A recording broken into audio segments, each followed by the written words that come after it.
Buongiorno, it's your art escort having a cappuccino. I don't know if you can see my cappuccino, but it's yummy today. I'm in Piazza Mercato in historical center of Spoleto, the place where I have dual residency.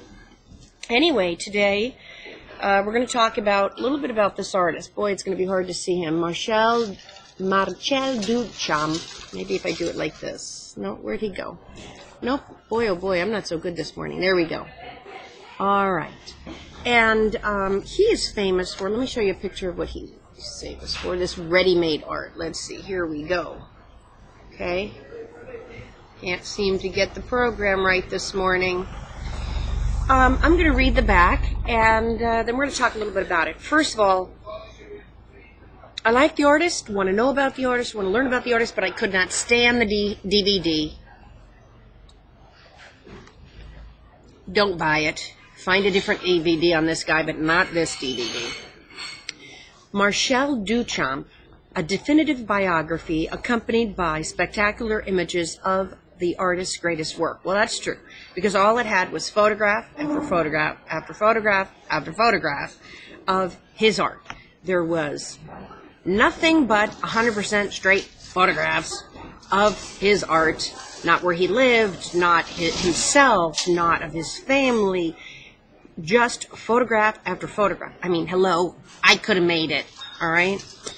Born in 1887 in France, Marcel Duchamp, he was a painter, was a sculptor, and an author, was associated with Cubism, Dadaism, and Surrealism. Though he avoided any strict alliances, he would not pair up with any one group, although he was associated with different groups. Duchamp's early works were post-impressionistic in style, though he eventually turned towards the avant-garde. His most famous work, Nude Descending a Staircase, and Number 2, caused a furor at New York City's famous Armory show in 1913.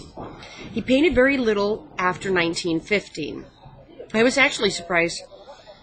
That's one thing I saw, is he did paint a lot. He painted a lot, and he knew how to command painting, but that's not what he's famous for, is for painting.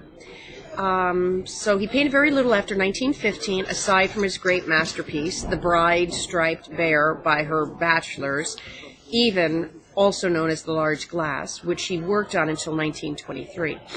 Duchamp's work was characterized by humor, a wide variety of media, and its incessant, I think that's what it's saying, probing of boundaries of art. Now that's true, that's what he's been known for. Duchamp's legacy includes the insight that art can be about ideas instead of objects. A revolutionary notion that would resonate with later generations of artists. As a sculptor, he pioneered a main artistic innovation in the 20th century called ready-made art. Ready-mades, quote, were banal objects of everyday use, which he signed with his name and gave titles totally unconnected with their functional use. They demonstrated his profound contempt for the, boy, here's my bad speech problems. That's part of my illness, you guys know this. Borghese conception of art. This movie was made by KULTUR, New Jersey, 50 minutes long. I wasn't crazy about it at all. The only thing that the movie did do for me, it did introduce me to how much of his paintings he had done, which I was really surprised that he had painted a lot more than I was ever aware of. Some of the things, I was just talking at the Biennale di Cinciano about different art movements and the Pre-Raphaelites, which was about 1850 forward. He came in 1887, but you got to remember that the Second Revolution had taken up in the 1840s, 1880s, or actually, it was the beginning of the Second Revolution, Industrial Revolution. So probably my guess is if we go back in history, what we're going to find is that he started to see these turnkey things. I mean, back in the olden days, everything was made one by one and everything was separate. And then as time, I'm checking my clock here. I'll figure out a better way to keep track of my time. As time went on, you know, you can buy everything now. You go into a store and everything's pre-made, you know, pre-packaged. Doesn't matter what you want. He had this concept. Oh, a bell went off. I don't know whose bell went off. Huh. Anyway, sorry about that. I'm going to study a lot more about this artist because he had some very, very interesting things to be said and to be done.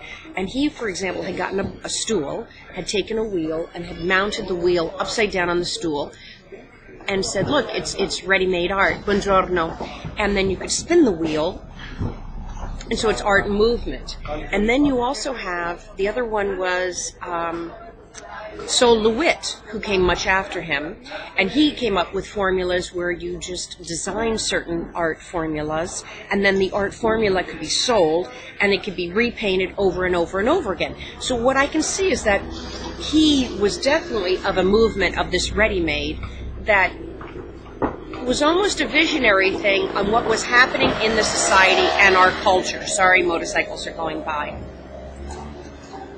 Just like Andy Warhol again, he saw that whole thing of soup cans being made and an art marketing brand for the pop art. So he was revolutionary in seeing a lot of these things before they even happened.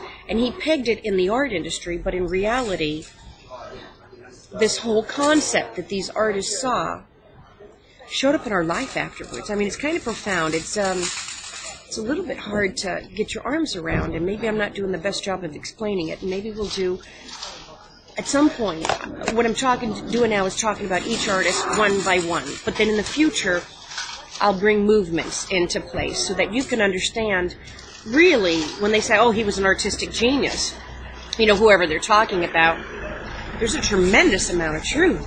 These men were absolutely visionary, and women, they just didn't get credit. Visionary for seeing these trends and putting these trends being recorded in history through art. It's just unless you study them, you won't know this. All right, it's your art escort signing off from Spoleto, and we have a couple more movies to talk about this morning. Buongiorno.